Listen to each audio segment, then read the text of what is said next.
তাহলে দেখো যখন টেম্পারেচার বেড়ে গেল তখন বডি ফুলি ট্রাই করছে টেম্পারেচার কমানো, মানে এমনি টেম্পারেচার বেড়ে গেছে বাট বডি চেষ্টা করছে টেম্পারেচার কমানো।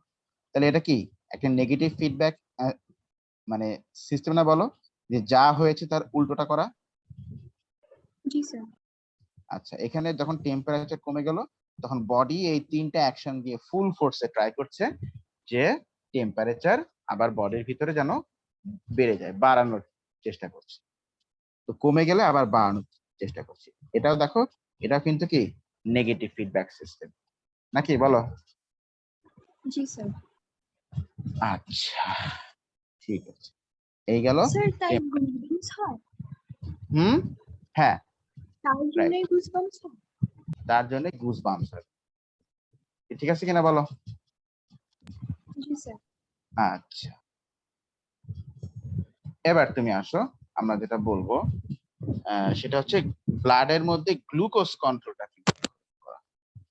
তাহলে আমরা আগে টেম্পারেচার কন্ট্রোল শিখলাম, থার্মোরেগুলেশন শিখলাম, এবার আসো আমরা শিখবো গ্লুকোজ কন্ট্রোল কি হবে। এরকম কয়েকটা হোমিওস্ট্যাসিস সিস্টেম আমাদের শিখতে হবে।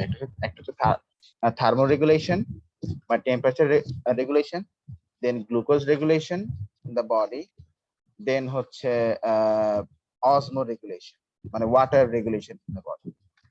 তিনটা কন্ট্রোল আমাদের শিখতে হবে। তিন রকম তোমার হোমিওস্ট্যাসিস সিস্টেম আমাদের শিখতে হবে, মানে শুধু তোমার না, আমাদের সবারই।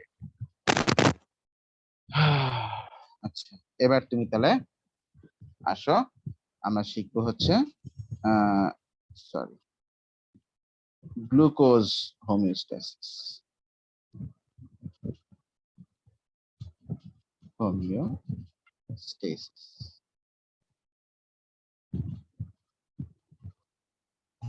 বলো কি হোমিওস্ট্যাসিস?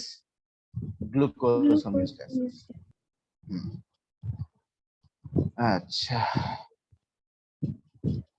গ্লুকোজ হোমিওস্ট্যাসিস আমরা জানবো। দেখো তো গ্লুকোজ তো হচ্ছে সুগার, তাই না? গ্লুকোজটা কি বলো তো? সুগার।